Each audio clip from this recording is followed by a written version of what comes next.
بسم اللہ الرحمن الرحیم الحمد لولیہ والصلاة والسلام علی نبیہ وعلی آلہ واصحابہ وبارک وسلم قال اللہ تبارک و تعالی فی القرآن المجید والفرقان الحمید ماشاء اللہ۔ یا ایہا الذین آمنوا قوا انفسکم واہلیکم نارا قال النبی صلی اللہ علیہ وسلم الا وکلکم راع وکلکم مسئول عن رعیتہ سبحان اللہ۔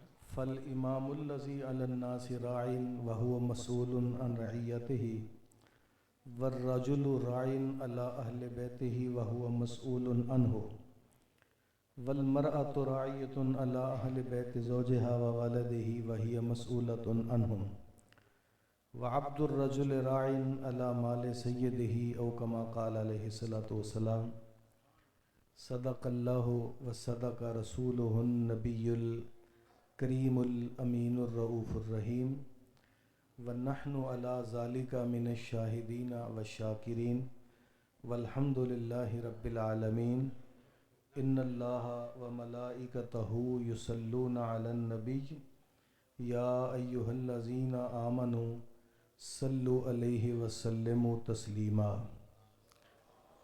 الصلاۃ والسلام علیک یا سیدی یا رسول اللہ وعلی آلک واصحابک یا سیدی یا حبیب اللہ الصلاۃ والسلام علیک یا خاتم النبیین وعلی آلک واصحابک یا امام الانبیاء والمرسلین زرحمت کن نظر برحال زارم یا رسول اللہ غریبم بے نوایم خاک سارم یا رسول اللہ یا رسول اللہ انظر حالنا یا حبیب اللہ اسمع قولنا اننا فی بحر غم مغرق خذ یدی سہل لنا اشقالنا یا صاحب الجمال و یا سید البشر من وجہک المنیر لقد نور القمر لا يمکن الثناء کما کان حقہ بعد از خدا بزرگ توئی قصہ مختصر سبحان اللہ سبحان اللہ۔ حمد و صلات تعریف و توصیف اللہ جل وعلا کے لیے جو تمام جہانوں کا پالن ہار ہے۔ حضور نبی رحمت شفیع معظم رسول محتشم احمد مجتبی حضرت محمد مصطفیٰ صلی اللہ علیہ نبینا الکریم علیہ تحیت و ثنا کی بارگاہ بے کس پناہ میں عقیدتوں، ارادتوں، محبتوں اور چاہتوں کا نیاز پیش کرنے کے بعد میرے نہایت واجب الاحترام ذوی الاحتشام برادران اسلام عزت کی مسند پہ جلوہ گر قبلہ عالم السلام علیکم ورحمۃ اللہ وبرکاتہ۔ وعلیکم السلام ورحمۃ اللہ وبرکاتہ۔ قرآن مجید فرقان حمید سے آیت طیبہ اور بخاری شریف سے ایک روایت میں نے تلاوت کی ہے۔ دعا ہے اس کے ضمن میں اللہ مجھے حق بیانی کی توفیق عطا فرمائے، جو باتیں سمجھ آ جائیں قابل عمل باتوں پر اللہ عمل کر کے اپنی راہوں کو سدھارنا نصیب فرمائے۔ اللہ تعالیٰ نے اہل ایمان سے یہاں خطاب کیا، یا ایہا الذین آمنوا قوا انفسکم واہلیکم نارا، اے ایمان والو خود بھی جہنم کی آگ سے بچو، اپنے گھر والوں کو بھی جہنم سے بچاؤ۔ جب یہ آیت طیبہ نازل ہوئی تو سیدنا عمر فاروق رضی اللہ تعالی عنہ آقا کریم کی بارگاہ میں حاضر ہوئے، عرض کرتے ہیں حضور نقی انفسنا فکیف لنا باہلینا، اللہ اکبر۔ ہم خود تو جہنم سے بچ سکتے ہیں نیکی کر کے، گناہوں سے بچ کے، گھر والوں کو کیسے بچائیں یہ بات سمجھ نہیں آئی۔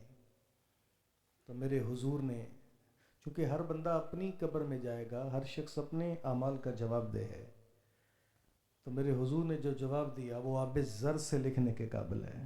اللہ اللہ اللہ۔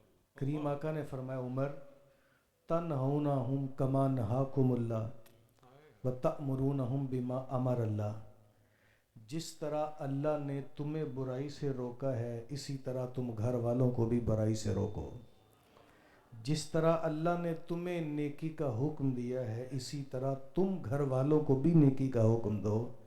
اگر وہ تمہارے کہنے پر نیکی کی راہوں پہ آ جائیں، گناہوں سے باز آ جائیں، عمر تم خود بھی بچ جاؤ گے، گھر والے بھی جہنم سے بچ جائیں گے. چونکہ خود ہی عمل کرنا یہ اسلام کا مزاج نہیں. اگر خود نیک عمل کر کے جو جہاں لگا ہے وہاں لگا رہے، یہ فلسفہ اگر حضور نے دیا ہوتا تو پھر تو آج میرے اور آپ کے چہرے پہ اسلام کا نور نہ ہوتا. نبی پاک صلی اللہ علیہ وسلم تو ان لمحوں کے اندر بھی لوگوں تک پیغام لے کر گئے کہ جب حضور گھر سے پیغام لے کر نکلتے تھے. آج میں گجرات سے چلا، آپ نے مجھے دعوت دی، محبت سے پیغام دیا، میں آیا تو عزتوں سے میرا استقبال کیا، عزت کی مسند پہ بٹھایا، پیار سے میری بات سننے پر آمادہ ہیں، حوصلہ افزائی پہ داد بھی دے رہے ہیں، تو میرے لیے اسلام پیش کرنا کون سا مشکل ہے. نبی پاک صلی اللہ علیہ وسلم جب گھر سے نکلتے تھے تو لوگ پھول نہیں برساتے، پتھر برساتے. مارنے والوں نے پتھر مارے، بچھانے والوں نے کانٹے بچھائے، کھودنے والوں نے گڑھے کھودے، اجریاں پھینکیں، اور عکاظ کے میلے سے لے کر ذی المجار کی منڈی تک میرے کریم آقا کہاں کہاں لوگوں کو دین کی دعوت نہیں دی. یہاں تک کہ لوگ کانوں میں انگلیاں ٹھونس لیتے، نہیں سنیں گے تیری بات. میرے کریم آقا کا اسلام سے لگاؤ، اپنے مشن سے محبت یہ تھی. حضور یہ نہیں کہتے ٹھیک ہے بھائی نہیں مانتے تو نہ مانو، نہیں، میرے حضور وہاں ٹھہر جاتے، فرماتے کوئی بات نہیں میاں، جب انگلیاں نکالو گے محمد پیغام حق دے کر ہی جائے گا. ہر لمحہ حضور نے فرمایا جو پیغام تمہیں دیا ہے آگے منتقل کرو، وہ تمہاری اولادیں ہیں یا کوئی بھی ہے. نبی پاک صلی اللہ علیہ وسلم نے بخاری شریف کے اندر یہ بات لکھی ہے، فرمایا الا وکلکم راعٍ وکلکم مسئول عن رعیتہ. خبردار، ہر بندہ نگہبان ہے، اس بندے سے اس کے ماتحتوں کے بارے سوال کیا جائے گا. ہر بندہ. سب سے پہلے جس کا تذکرہ میرے حضور نے کیا، فالامام الذی علی الناس راع، امام لوگوں پر رائی ہے، اس امام سے اس کے ماتحتوں کے بارے میں سوال کیا جائے گا. چند لمحے توجہ مجھے دے دیں تاکہ جو قیمتی باتیں ہیں وہ کسی نہ کسی کے دل میں اتر جائیں. اب حضور نے سب سے پہلے امام کا تذکرہ اس لیے کیا کہ امامت کوئی معمولی منصب نہیں ہے، امامت ایک معمولی عہدہ نہیں ہے. اقبال سے کسی نے پوچھا تھا کہ بتاؤ امامت کیا ہے. اقبال نے کہا تو نے پوچھی ہے امامت کی حقیقت مجھ سے، حق تجھے میری طرح صاحب اسرار کرے، وہی ہے تیرے زمانے کا امام برحق جو تجھے حاضر و موجود سے بیزار کرے، دکھا کر موت کے آئینے میں تجھے رخ دوست زندگی تیرے لیے اور بھی دشوار کرے، دے کے احساس زیاں تیرا لہو گرما دے، فقر کی سان چڑھا کے تجھے تلوار کرے. فتنہ ملت بیضا ہے امامت اس کی جو مسلمان کو سلاطین کا پرستار کرے. امامت کوئی معمولی منصب نہیں ہے. اقبال نے کہا سبق پڑھ عدالت کا، صداقت کا، شجاعت کا، لیا جائے گا تجھ سے کام دنیا کی امامت کا. عدالت کا سبق پڑھ اس لیے کہ ظالم بندہ امامت کا حقدار نہیں ہوتا. صداقت کا اس لیے پڑھ کہ جھوٹا بندہ بھی امامت کا حقدار نہیں ہوتا. شجاعت کا اس لیے پڑھ کہ بزدل بندہ بھی امامت کا حقدار نہیں ہوتا. امامت کے لیے تینوں چیزیں ہونا ضرور. اچھا، امامت کی ویسے دو قسمیں علماء نے لکھی، امامت صغرا اور امامت کبرا. یہ مصلی پہ نماز پڑھانا امامت صغرا ہے اور قوم کی رہنمائی کرنا امامت کبرا ہے. اللہ دونوں سے سوال کرے گا. جو مصلی رسول کا وارث ہے اسے بھی پوچھے گا میاں تجھے ہم نے معمولی منصب نہیں دیا، تجھے مالک کونین کی نیابت کا تاج دیا تجھے، عزتیں دی, مسلح کا وارث بنایا تجھے, تو نے قوم کی کتنی رہنمائی کی. کہیں تیرا کردار ایسا تو نہیں تھا کہ تجھے دیکھ کے لوگ دین کی راہوں پہ آنے کی بجائے رخ پلٹا لیں؟ اللہ سوال کرے گا اس امام سے بھی کہ میاں کتنا تو نے اپنے کردار کو پختہ کر کے لوگوں کی تربیت کی. لیکن شارحین حدیث نے جو اس حدیث کی شرح میں لکھا ہے وہ یہ لکھا ہے کہ یہاں جو امام کا تذکرہ ہے, یہاں امامت کبریٰ کی بات, یہیں سادہ لفظوں میں یہاں امام سے مراد حکمران ہے.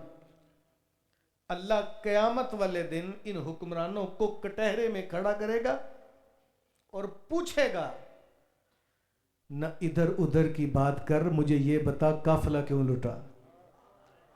مجھے رہزنوں سے غرض نہیں, تیری رہبری سے سوال ہے. تجھے عزت کی مسند, تجھے اقتدار کی کرسی اس لیے نہیں دی عیاش بن جائے. لوگوں نے اپنی محبتیں, اپنا اعتماد اور اپنی گواہیاں دے کر تجھے اپنا لیڈر, رہنما, اپنا رہبر گردانا تھا. کیا کیا تو نے قوم کے ساتھ, کیا سلوک کیا تو نے قوم کے ساتھ؟ کہیں غداری تو نہیں کی, کہیں ان کے اعتماد کو ٹھیس تو نہیں پہنچائی, کہیں اپنی غفلت کی نظر کر کے تو نے لوگوں کے ساتھ نا انصافی تو نہیں کی؟ اللہ قیامت والے دن اس بندے کو کھڑا کرے گا, میاں تو ان لوگوں کا وارث تھا اس کرسی پہ بیٹھ کر, ان لوگوں کا وارث کہ جو کاغذ کے چٹے دامن پہ چند لفظ لکھ دیتے تھے, نیل کی موجیں پریشان ہو جاتی تھی. تو ان کا وارث تھا کہ جو اپنے دور حکومت کے اندر یہ اعلان کرتے تھے کہ اگر میرے دور حکومت میں بکری کا پیاسا بچہ دجلہ کے کنارے مر جائے تو میں اللہ کے حضور کا بھی جواب دے ہوں. تم تو اس کے جانشین تھے جنہوں نے ببانگ دوہل یہ اعلان کیا تھا کہ اگر دجلہ کے کنارے بکری کا بچہ پیاسا مر جائے تو میں جواب دوں گا. بتاؤ, جس دجلہ کے کنارے, حالانکہ بکری کا بچہ پیاسا مرے تو صحرا میں, بکری کا بچہ پیاسا مرے تو جنگل میں, دجلہ کے کنارے بچہ کیسے پیاسا مرتا ہے؟ تو میں کہتا ہوں اے عمر تیری عظمت پہ قربان جائیں, اسی دجلہ کے کنارے اگر بکری کا بچہ پیاس سے مر جائے تو عمر کہتے ہیں میں اللہ کے حضور جواب دے ہوں. اسی دجلہ کے کنارے میرے محبوب کا سارا خاندان پیاس سے جلا جائے تو کیا اللہ اس امت سے سوال نہیں کرے گا؟ اور حکمرانوں سے بھی پوچھے گا جو ان حالات کو دے کر آنکھیں موند لیتے. اللہ پوچھے گا, میاں عزت دی تجھے, منصب دیا, اقتدار کی کرسی دی, اختیار دیا تجھے, کیا کیا تو نے؟ کہاں کھڑا رہا تو؟ کیا قوم سے انصاف کیا؟ اللہ اکبر. یہ نہ ہو کہ کل قیامت وقت, اقبال نے کہا کہ کوئی کارواں سے ٹوٹا تو کوئی بدگماں حرم سے, کہ امیر کارواں میں نہیں خوے دل نوازی. تو سامنے تھا, تجھے دیکھ کر لوگوں نے بہت کچھ کرنا تھا. آج لوگ صرف عمر بن خطاب کی مثالیں دیتے ہیں بس, کہ آپ ایک بار ہمیں موقع دے دیں, ہم عمر کی یاد کو تازہ کر دیں گے. میں حیران ہوتا ہوں, او بھائی عمر تو وہ لیڈر ہے کہ مدینہ طیبہ سے 1000 میل دور ایک بستی میں ایک چرواہا بکریاں چرا رہا تھا. اچانک ایک بھیڑیا نمودار ہوا, اس نے اس کی بکریوں میں سے ایک بکری کو پکڑا, اس کے ٹکڑے کر دیے. چرواہا بھاگا اپنی بکری کو پکڑنے نہیں, بستی کی جانب گیا. کہا لوگوں جمع ہو جاؤ, ایک بات کرنا چاہتا ہوں, خیریت ہے؟ کہا عمر بن خطاب انتقال کر گئے. لوگ حیران ہو گئے, کہاں عمر بن خطاب, کہاں تو, کہاں مدینہ طیبہ, کہاں تیری بستی؟ او میاں تجھے کیسے خبر ملی؟ وہ کہنے لگا ہاں میں جانتا ہوں, کہاں میں اور کہاں نگہتے گل, باد صبا تیری مہربانی. میں تو عمر تک نہیں جا سکتا, میری پہنچ مدینہ پاک تک بھی نہیں ہے, لیکن مجھے اتنا پتا ہے کئی سالوں سے اس جنگل میں بکریاں چراتا ہوں.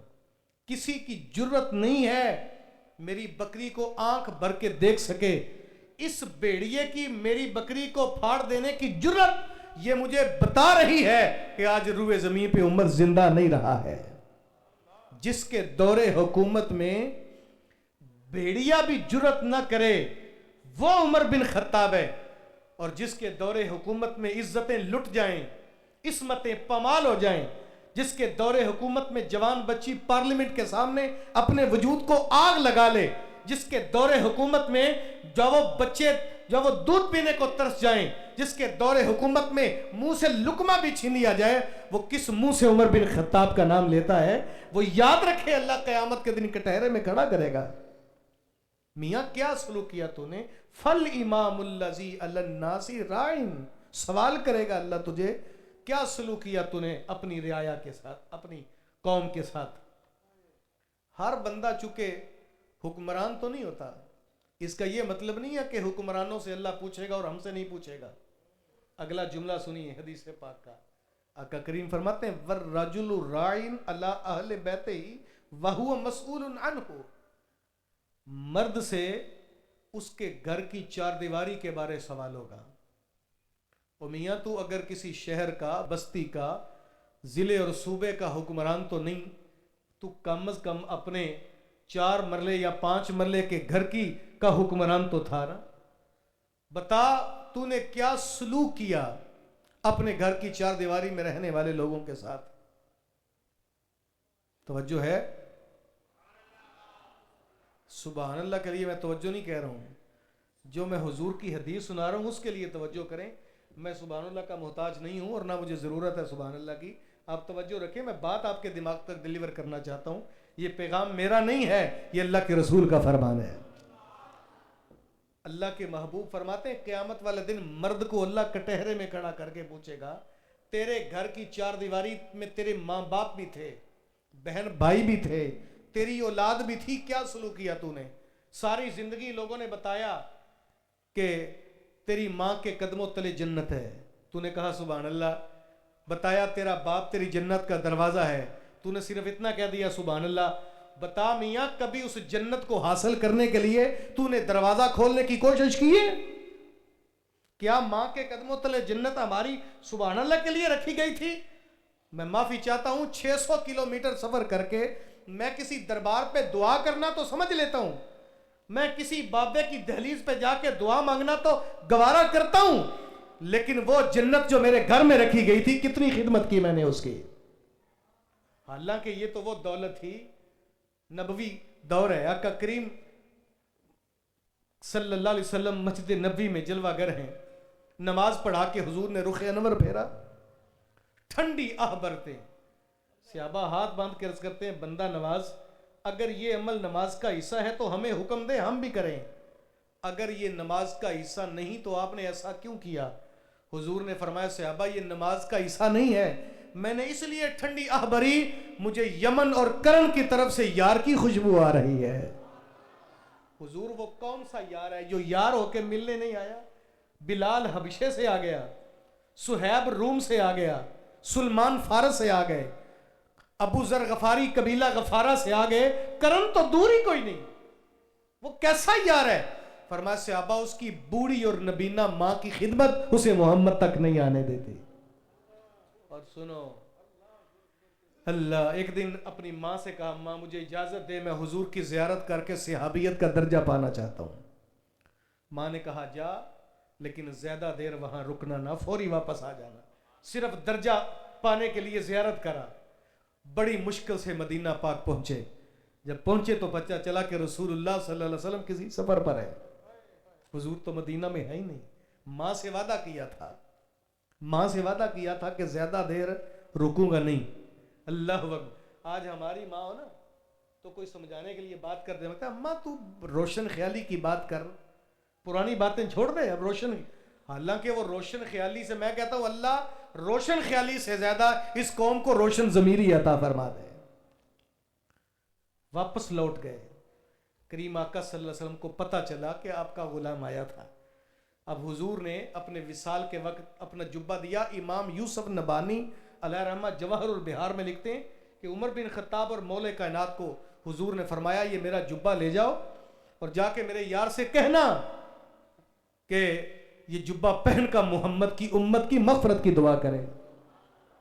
اور امام یوسف نبانی فرماتے ہیں کہ یہ گئے مولا کائنات بھی اور عمر بن خطاب رضی اللہ تعالی عنہما پہنچے اور انہوں نے ڈھونڈ لیا اور جا کے جبہ دیا. یہ ماں کی خدمت کرنے والے کی کہانی سنیں. جبہ دیا کہ یہ حضور نے پیش کیا اور یہ جملہ کہا, جلدی سے جبہ پہن کے سجدے میں گر گئے.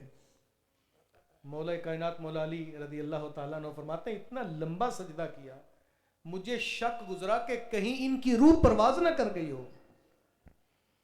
تو میں نے پاؤں سے پکڑ کے انگوٹھے سے ان کو جنبش دی تو حضرت اویس کرنی اٹھ کے کھڑے ہو گئے. کہا علی جلدی کر گئے ہو, میں اللہ سے مکالمہ کر رہا تھا, ابھی تھوڑا انتظار کرتے میں محمد کی ساری امت کو بخشوا لیتا. یہ ان کی کہانی سنا رہا ہوں جنہوں نے ماں کی خدمت کی ہے. میرے گھر میں ماں ہے, میرے گھر میں باپ ہے. او بھائی پیر صاحب کی دہلیز پہ دعا کریں, میں پیروں کا مخالف نہیں ہوں, میں درباروں کا بھی مخالف نہیں ہوں. ان رحمت اللہ قریب من المحسنین, اللہ کی رحمت نیکوں کے قریب ہوتی ہے, میں جانتا ہوں اس بات کو. لیکن یاد رکھنا کسی بھی دربار پہ دعا کریں تو گمان ہے قبول ہو یا نہ ہو. اللہ نیکوں کی دعا قبول کرتا ہے, ہمارا گمان ہے, ہمارے پاس کوئی اتھینٹک دلیل نہیں ہے. لیکن آئیے میں ایک دلیل دینا چاہتا ہوں, ایک ایسی دعا بتانا چاہتا ہوں جس کی قبولیت کی دلیل اللہ کے رسول نے عطا فرمائی ہے. نبی پاک صلی اللہ علیہ وسلم نے فرمایا ثلاث دعوات مستجاب, اللہ 3 دعاؤں کو کبھی رد نہیں کرتا. مظلوم دعا کرے اللہ اسے رد نہیں کرتا, بیمار دعا کرے فرشتے آمین کہتے ہیں اللہ رد نہیں کرتا. کریم آقا فرمایا سگا باپ جب ہاتھ اٹھا کے دعا کرتا ہے اللہ اسے بھی رد نہیں کرتا ہے. بڈھے باپ کو جو محنت کر کے تمہارے لیے رزق کماتا ہے, جس نے تمہیں اس قابل بنایا کہ تم کرسی پہ بیٹھ کے بات کرنے کے قابل ہو, جس نے تمہیں اس قابل بنایا آج تم بیٹھ کے کرسی پہ لوگوں کے فیصلے کرو, اس باپ کو ان پڑھ نہ کہو, اس کو بوڑھا پینڈو دیہاتی نہ کہو. میں کعبے کے رب کی قسم اٹھا کے پورے تیقن سے کہتا ہوں پیر صاحب کا جوتا اٹھا کے سر پہ رکھنا میں اپنے لیے اعزاز سمجھتا ہوں. استادوں کے ہاتھ کو بوسہ دے کے پاؤں کو چھونا میں عزت گردانتا ہوں. میں منکر نہیں ہوں, استادوں کا ہاتھ چومے عزت ملتی ہے, پیر صاحب کا جوتا اٹھانے سے بھی اعزاز ملتا ہے, میں منکر نہیں ہوں. لیکن بھائی کبھی سارا دن محنت کر کے ان پڑھ پینڈو اور دیہاتی باپ جب گھر آتا ہے, خدا کی قسم زیادہ نہیں تو 5 منٹ کے لیے کبھی اس باپ کے پاؤں دبائیں, جب اس کو سکون ملتا ہے, چہرے پہ مسکراہٹ آتی ہے, اس کے دل سے جو دعا نکلتی ہے وہ اللہ کے عرش تک ضرور چلی جاتی ہے. اللہ پوچھے گا ہم سے قیامت والے دن کیا خدمت کی تو نے اپنے ماں باپ کی, اور تیری اولاد تھی تو نے کیا تربیت کی ان کی. ساری زندگی اولاد کو ہم بہانے ہی کرتے رہے کہ ہمارے پاس تو تربیت کا وقت ہی نہیں ہوتا. او بھائی کیوں نہیں وقت ہوتا؟ میں مانتا ہوں کہ صبح 8 بجے سے لے کر شام 8 بجے تک بندہ مزدوری کرتا ہے, لیکن تربیت کرنے والا ضروری نہیں کہ صبح 8 بجے سے شام 8 بجے تک کی تربیت کرے گا. او بھائی جس نے تربیت کرنا ہوتی ہے وہ فجر کی نماز اپنی اولاد کے ساتھ جماعت سے پڑھے, وہ صبح کا ناشتہ اپنے بچوں کے ساتھ بیٹھ کے کرے, وہ قرآن اپنے بچوں کے اندر بیٹھ کے پڑھے, اللہ اس کی اولاد کو ہدایت کی راہیں ضرور عطا فرماتا ہے. اور پھر جب کام پہ جاتا ہے نا, میں اگر مزدور ہوں تو میں جب سارا دن محنت کر کے شام کو گھر آتا ہوں تو میرا حق بنتا ہے میں اپنی اولاد کو بتاؤں زمانے کے اندر ہونے والی بے حیائیوں کا میں نے مشاہدہ کیا, پارکوں میں ہونے والی بے حیائی میں نے دیکھی, سڑکوں پہ ذلیل ہوتے نشئی میں نے دیکھے. اگر مجھے اولاد کی تربیت مقصود تھی تو میں نے اپنی اولاد کو کیوں نہیں بتایا کہ بیٹا کسی بدبخت بندے کی صحبت میں نہ بیٹھنا, عزت پامال ہو جائے گی. اپنی اولاد کو جہاں چھوٹے چھوٹے بچوں کو سلانے کے لیے میں مغل بادشاہوں کے قصے اور جب فلم کی سٹوریاں اور ڈرامے کی کہانیاں سناتا ہوں, اگر میں نے اولاد کا تابناک مستقبل سوچا ہوتا تو جہاں مغل بادشاہوں کے قصے سنائے, کاش میں نے میدان کربلا میں علی اصغر کی کہانی سنائی ہوتی. کاش میں بدر کے قصے سناتا تو میری بیوی کی گود میں پلنے والا وقت کا ایکٹر نہیں محمد عربی کا غلام پیدا ہوتا. میں پچھلے دنوں ایک ناول پڑھ رہا تھا، اسلامی ناول، یہ غالباً محمد بن قاسم کے دور کی کہانی ہے. تو ایک شخص لکھتا ہے کہ میں جس دن میری شادی ہوئی ایک شب میں اپنی بیوی کے پاس ٹھہرا، صبح جہاد کا اعلان ہوا تو میں جہاد پہ چلا گیا. اتفاق سے 1 سال بعد مجھے واپس آنے کا موقع ملا، اتنا طویل مجھے جہاد کا موقع ملا. تو جب میں واپس آیا تو میری بیوی کی گود میں ایک بچہ تھا. مجھے اس نے بتایا کہ یہ تمہارا بیٹا ہے، ابھی 2-1 ماہ کا تھا. تو میں نے دیکھا تو دل مچل گیا. تو میں نے اس بچے کو پکڑا، تو پکڑ کے جیسے میں نے سینے لگایا تو ابھی میری تلوار کا دستہ اوپر سے نظر آتا تھا. اتفاق سے اس بچے کا ہاتھ دستے سے اٹک گیا. بچہ تو معصوم تھا. تو میں نے وہ تلوار نکالی، بچے کے ہاتھ میں تھما کر میں نے اس کو تھوڑا سہارا دیا. تو میری بیوی ازراہ مذاق کہنے لگی، پہلی ملاقات پر بیٹے کو باپ نے کیا ہی تحفہ دیا. تو اس نے جواب دینے کی حد کر دی. اس نے کہا مجاہد کے بیٹے کے لیے تلوار سے بڑھ کر تحفہ کیا ہو سکتا ہے. تو یہ ان لوگوں کی باتیں ہیں کہ جو اولادوں کی تربیت کرتے ہوتے ہیں، انہیں پتہ ہوتا ہے کہ میری اولاد کیا کرتی ہے. اور یار میں ایک دیہات کا رہنے والا ہوں. ہمارے دیہاتوں کے اندر کسانوں کو پتہ ہوتا ہے کہ فصل جب بوتے ہیں کب اس میں پانی دینا ہے، کب کھاد ڈالنی ہے، کب گندی جڑی بوٹیاں نکال کے باہر پھینکنی ہے، یہ سب کو پتہ ہوتا ہے. اب ایک کسان کو پتہ ہے کہ ابتدائی ایام کے اندر ہی پانی دینا ہے. ابتدائی ایام کے اندر ہم دیکھیں کہ اس کی جب وہ گندی جڑی بوٹیاں نکالنی ہے اور کھاد بھی دینی ہے. آپ لوگ بھی دیہاتی ہیں نا، جب فصل جڑ کو مضبوط کر جائے تو پھر اسے کسان کی ضرورت نہیں ہوتی. وہ شمسی توانائی اور آب و ہوا کے بلبوتے پہ جوان ہوتی ہے. اور میاں تمہاری اولاد کو تمہاری ابتدائی دنوں میں ضرورت ہوتی ہے. دیکھیں میرا بیٹا بری صحبت میں تو نہیں بیٹھ رہا، کہیں غلط لوگوں کی جب وہ مجلس تو اختیار نہیں کر گیا. اگر یہ غلط اختیار کر جائے گا تو زندگی برباد ہو جائے گی اور اللہ قیامت کو اس باپ کو کٹہرے میں کھڑا کیا گیا، میاں بتا تو نے اپنی اولاد کی کیا تربیت فرمائی. ایک بزرگ گزرے احمد بن عبداللہ، فرماتے ہیں کہ میں محدث تھا لیکن میری بیوی ان پڑھ تھی. تو جو تربیت کرنے والے ہوتے ہیں نا وہ بیویوں کے بعض کا محتاج نہیں ہوتے. تو میں نے اپنی بیوی پہ جبر کرنے کی بجائے اسے ایک نسخہ دیا. میں نے کہا کہ صحن کے اندر فارمیلٹی کے لیے ایک سوراخ نکالو اور سوراخ نکال کے بیٹے کو توکل سکھانے کے لیے روزانہ کہو بیٹا اس سوراخ کے پاس بیٹھ کے 10 منٹ کے لیے تم آنکھیں بند کر کے اللہ سے کہنا اللہ مجھے کھانا دے، اللہ مجھے کھانا دے. اور 10 منٹ تک تو وہ کھانا وہاں رکھ دیا کر، بچے کو یہ پتا چلے کہ یہ کھانا مجھے اللہ نے دیا. اس نے کہا ٹھیک ہے. اب وہ روزانہ کھانا دیتی، روزانہ 10 منٹ بچہ آنکھیں کھولتا تو کھانا موجود ہوتا. ایک دن احمد بن عبداللہ کی بیوی بھول گئی. بیٹا اپنے معمول پہ آیا اور وہاں بیٹھ کے اللہ مجھے کھانا دے کھانا دے، آنکھ کھولی تو کھانا موجود تھا. کھانا کھانا شروع کر دیا. ماں کو یاد آیا وقت تو گزر گیا ہے، باپ کے آئی دیکھا بیٹا کھانا کھا رہا تھا. کہا بیٹا کہاں سے آیا کھانا؟ کہا اسی رب نے دیا ہے جو روزانہ عطا فرماتا ہے. بیوی نے شام کو حضرت احمد بن عبداللہ کو یہ بات بتائی. وہ سجدے میں گر گئے. کہا اللہ تیرا شکر ہے، میں یہ دن دیکھنا چاہتا تھا، آج کے بعد میرا بیٹا جو بھی مانگے گا مالک تیری دہلیز سے ہی مانگا کرے گا. اولادوں کی تربیت کریں. تیسرا جملہ، بات لمبی ہو گئی ہے، آقا کریم نے فرمایا والمرأۃ راعیۃ علی اہل بیت زوجہا وولدہ وہی مسئولۃ عنہم. اللہ عورت سے سوال کرے گا، کس کا؟ مرد کی 4 دیواری اور اس کی اولاد کی حفاظت کے بارے میں، کہ عورت نے اپنی عصمت کی حفاظت کر کے اور اپنے خاوند کی اولاد کی تربیت کر کے کتنی ان کی حفاظت فرمائی. ماں کی ذمہ داری ویسے حدیث پاک میں زیادہ ہے. کیوں؟ اس لیے کہ ماں جو ہوتی ہے وہ باپ کی بنسبت بچے کے نفسیات سے زیادہ آگاہ ہوتی ہے. آپ کو پتہ ہے کہ عموماً گھروں کے اندر بعض اوقات ماں جو ہوتی ہے وہ بچے کی پسندیدہ چیز کا لالچ دے کے اپنی بات منواتی ہے. میرا بیٹا فلاں چیز پکڑ کے لائے، اسے بسکٹ ملے گا، یہ کام کرو چاکلیٹ دوں گی، یہ کام کرو تجھے جب وہ ٹافی ملے گی. پسندیدہ چیز کا لالچ دیتی ہے نا ماں.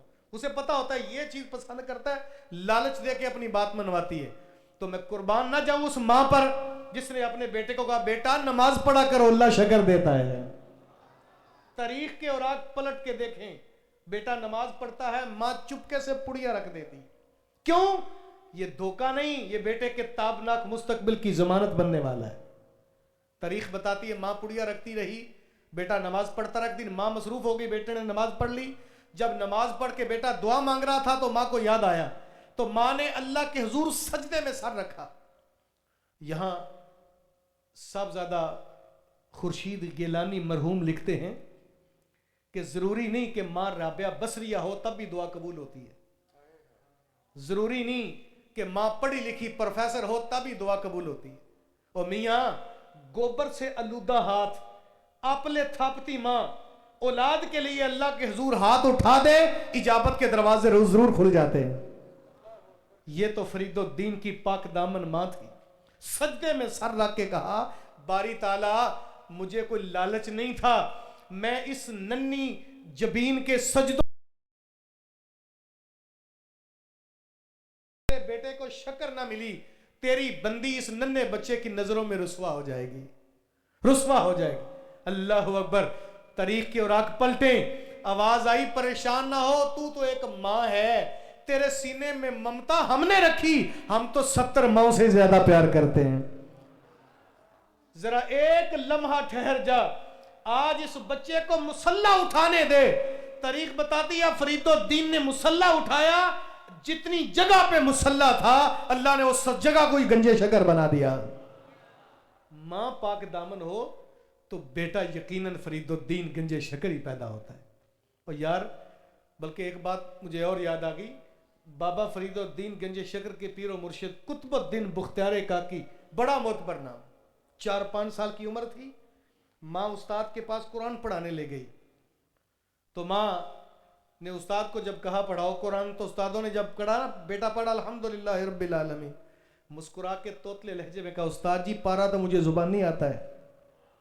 بیٹا پڑھ سیقول السفہاء من الناس, استاد جی مجھے یہ پارا بھی آتا ہے.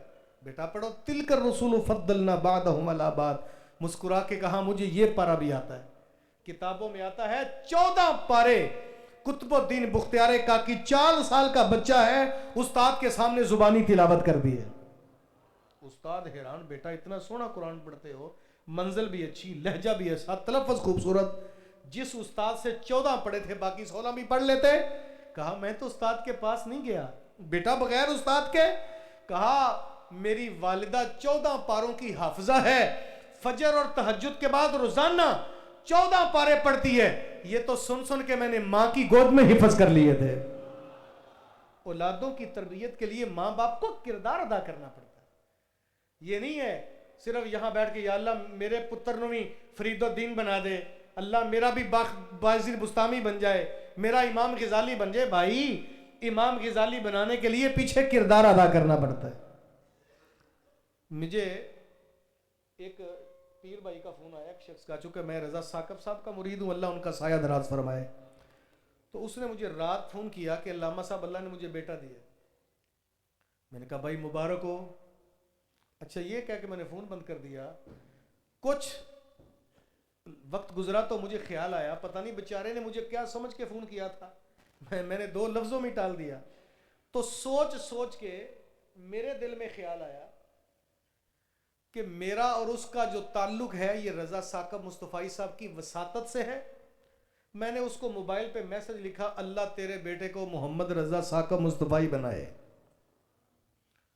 وہ خوش ہو گیا. صبح میں اٹھا فجر کے لیے تو اس کا رپلائی میسج آیا کہ آپ نے مجھے اتنی بڑی دعا دی ہے, میں رات خوشی میں سویا ہی نہیں. میں پھر پریشان ہو گیا کہ میرے جملوں سے بندہ خوش فہم نہ ہو جائے. میں نے اسے دوبارہ لکھا کہ بھائی اگر تم واقعی چاہتے ہو کہ میرا بیٹا رضا ثاقب بن جائے, اگر تم اپنے بیٹے کو رضا ثاقب مصطفی بنانا چاہتے ہو, یاد رکھنا اگر بیٹا رضا ثاقب بنانا چاہتے ہو تو تجھے خواجہ دین محمد کا کردار ادا کرنا پڑے گا. اگر تو خواجہ دین محمد نہ بنا تو پتر رضا ثاقب نہیں ہوگا. باپ نور محمد ہو تو بیٹا علامہ اقبال پیدا ہوتا ہے. تو ہمیں اپنا کردار ادا کرنا پڑے گا. تو اللہ اولاد نیک کرتا ہے. خواہش کرنے سے اولاد نیک نہیں ہوتی, نیک کردار ادا کرنے سے اللہ اولاد نیک فرما دیتا ہے. تو ہم اپنی اولادوں کے لیے اپنا کردار بہتر کریں. آقا کریم فرمایا علموا اولادکم علی ثلاثۃ خصال، اپنی اولادوں کو 3 چیزیں سکھاؤ. حب نبیکم، سب سے پہلے اپنی اولاد کو نبی پاک کی محبت سکھاؤ. وحب اہل بیت ہی، اہل بیت کی محبت سکھاؤ. وتلاوت القرآن، اپنی اولاد کو قرآن کی تلاوت سکھایا کرو. یہ نہ ہو کہ ہم اپنی اولادوں کو صرف دنیا پڑھا کے یا دنیا کے فن سکھا کے چلے جائیں، اور جب ہم دنیا سے جائیں تو پلے کچھ بھی نہ ہو، پیچھے صرف ختم پہ لڑنے والے ہوں، قرآن پڑھنے والا بال ہی کوئی نہ ہو. ہم اپنی اولاد کی ایسی تربیت کریں، اگر ہمارے دنیا سے جانے کے بعد کوئی بندہ یا ہمارا بچہ 500-400 بندے کو بلا کے ختم نہیں دلا سکتا تو کوئی مسئلہ نہیں، کم از کم وہ اللہ کی بارگاہ میں 5 وقت حاضر ہو کے یہ جملہ تو کہہ سکے، ربنا اغفر لی ولی والد، اے اللہ مجھے بھی بخش دے، میرے ماں باپ کی بھی مغفرت فرما. تو پھر اللہ ماں باپ کی بھی مغفرت فرماتا ہے. تو قیامت والے دن اللہ ہر بندے سے اس کے ماتحتوں کے بارے سوال ہوگا. اس لیے فرمایا ایمان والو خود بھی جہنم سے بچو، اپنے گھر والوں کو بھی بچاؤ. آئیے میں اور آپ دین اسلام کو اپنے کردار میں شامل کریں، اپنی خاندانی رسموں میں شامل کریں، اپنی زبان پہ سچائی، اپنی نظروں پہ حیا کے پہرے بٹھائیں، اپنی سوچوں کو پاک کر لیں، اور 5 وقتی نماز کو اپنا وتیرہ بنائیں.